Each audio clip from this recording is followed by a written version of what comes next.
crazy world, you've arrived at that's a pretty crazy idea.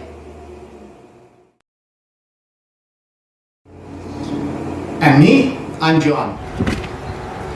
Well, it's pretty interesting to find the frame is actually really straight. Even the bumper, the front bumper, has no obvious damage. Even the rails going back are in place. The only one that seems to have a bit of a problem is right here. So that's where the light gets picked up. So I don't know if I'm going to have to straighten that out a bit or bend it out a bit to get the bolt in the right location when we put the light back on. The other thing this one doesn't have is it lost its front inner fender, and the little rear windshield wiper motor is broken. And over this side, now, doesn't that look like a rat ate that? I mean, Jesus Christ. I don't know what's up with that, but yeah. Two parts that were really busted up was this whole section in here was in fact broken. So that repair looks pretty good. And this is the part, both these parts are JB welded on together, and yeah, they're in there stiff. So, and they go on that where that one bent bracket is. So maybe, just maybe, I might be able to put this back on today. This is the light assembly for that one light.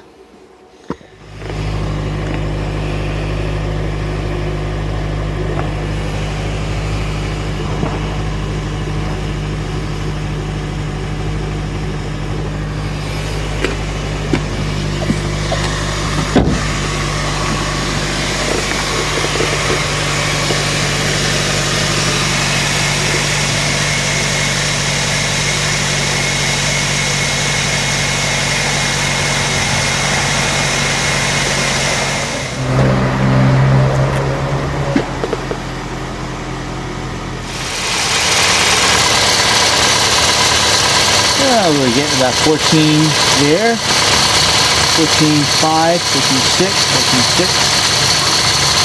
And we change it over from this to over here. And I'm still getting 14.6, nice reading.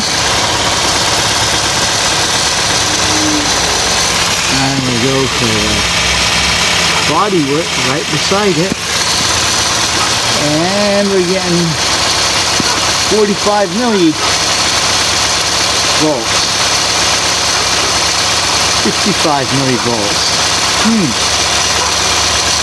So that's back on the little pin, 14.5, 14.6. Back on the top of the battery, 14.6. So I guess we've got a problem with the ground wire. So something right in here is not connecting.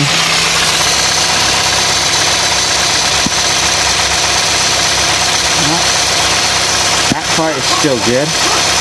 That's on the nut or the bolt. So as soon as I go to the body work, not working. I go over here to the alternator. That millivolts, or is that volts still? Oh, that's still volts, but it's under 1 volt. Go here onto the engine.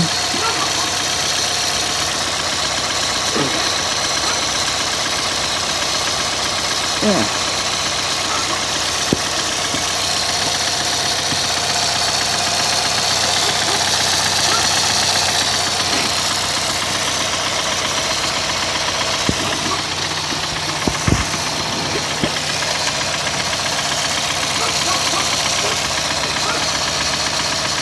We got good voltage there.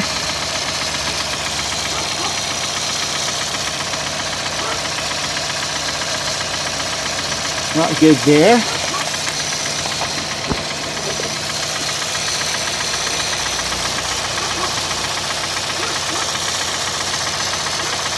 Millivolts there.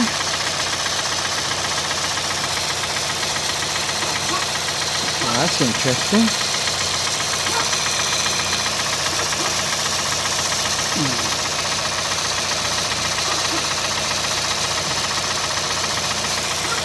So the engine's got good voltage.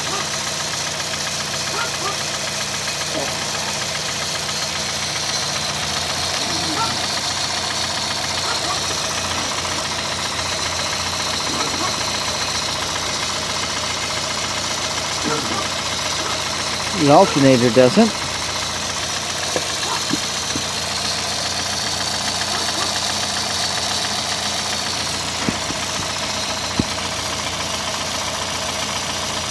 Fourteen 5, 14.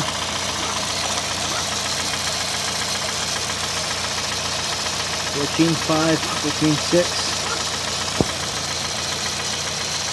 So that's either an alternator problem or the engine nerve ground right here is a problem. What is it? I guess the first thing I can do is clean off the ground strap, make sure it's got good contact.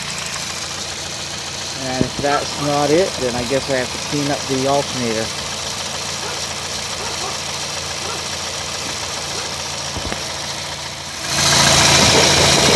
So I think I spoke too hastily here, because if I put it on this side of the alternator, it's showing, and I scrape away some of the, get down to bare metal, it's showing pretty good voltage. If I put it onto the engine block, scrape away some of the stuff, it is showing the same voltage, so that's good. So my lots of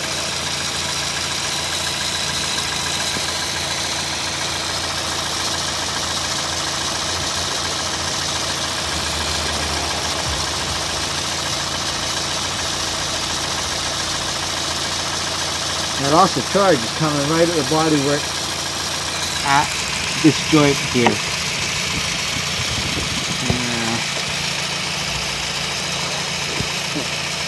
Where the negative line hooks into the bodywork right here. This is the actual connector. It's 14.5. But you go down to the bodywork right beside it.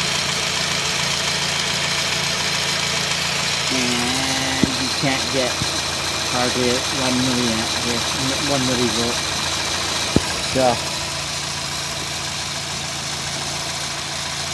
So I think my problem is definitely this connection right here at the bodywork. So I just got to undo that. That'll be good if that's all it is.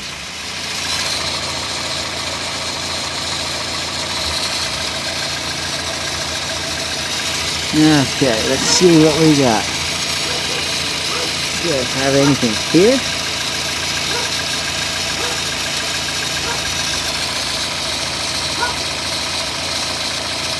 No, it's less than a volt. That's onto this one down in here. When I go to the gearbox, I got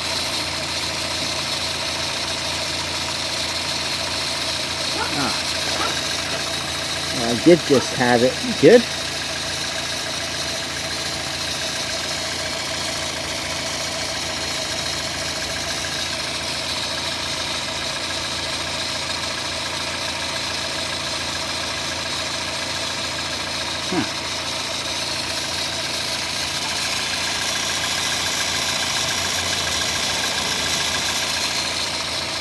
Oh, there it is.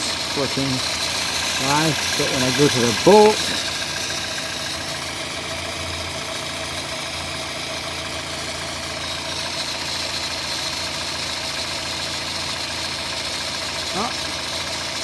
That's onto this bolt right there, or onto the wire just down there. So at this end of the wire it's getting power, and at this end of the wire not so much.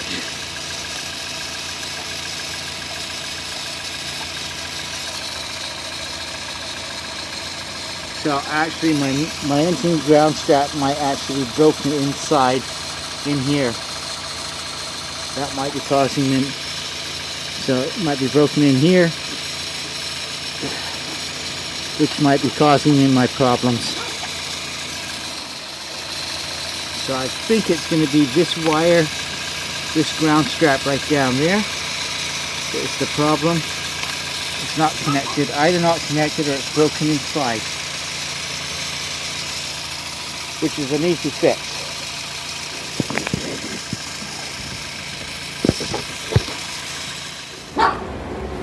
Okay, so there you go. That's all you need to take off. The air box up to the carburetor or the throttle body, and you get great access into the engine earth strap down there. And that should be all I need to do is replace that. I'm hoping. I also took this engine earth strap off. I'll clean up, take off some of that paint, and just make sure this is nice and clean, which isn't too bad.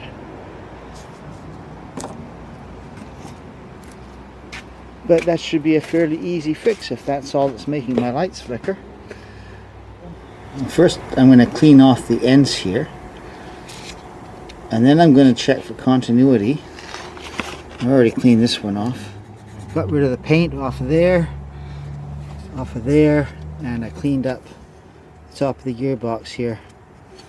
So hopefully they should all have great contact now. So I'm just going to throw it back in. We have these little tabs on these things, and just in case you're wondering, there's a little slot, little square hole right beside where the bolt is. That's where the little tab goes in. It also tells you which way around they want it put. Got one there. Got nothing on the gearbox, but it's just goes on the edge of it. Now for the real test. My light is still flickering. Ha!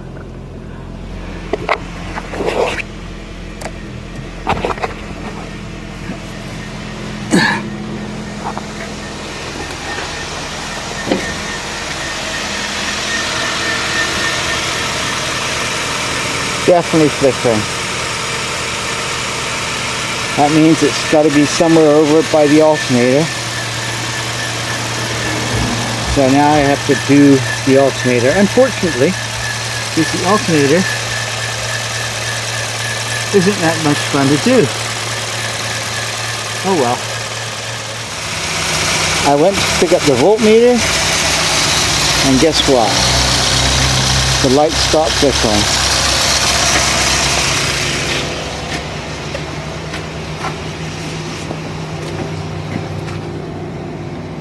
Maybe it took a minute for the computer to figure it out.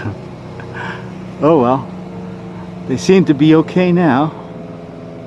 I guess I'm just gonna have to wait and see. Well, steady idle they aren't flickering, but as soon as I punch the throttle,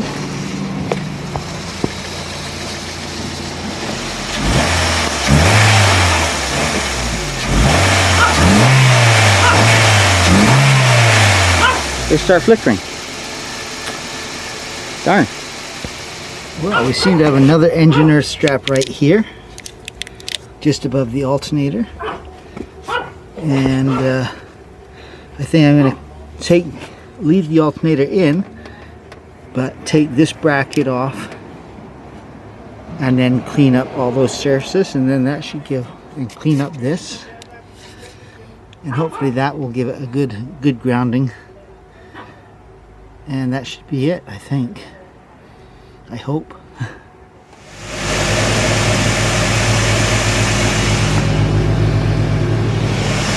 Dang.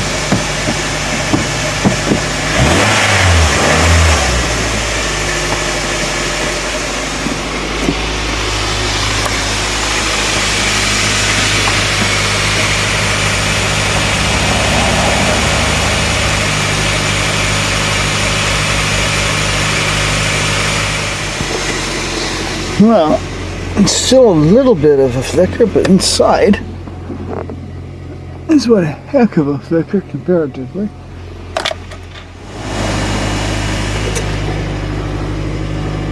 Well, my light's not flickering anymore.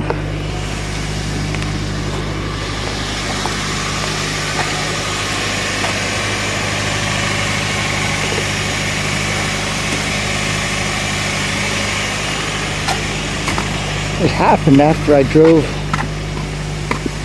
8 kilometers to a restaurant. Still not flickering. But on my way home, unfortunately,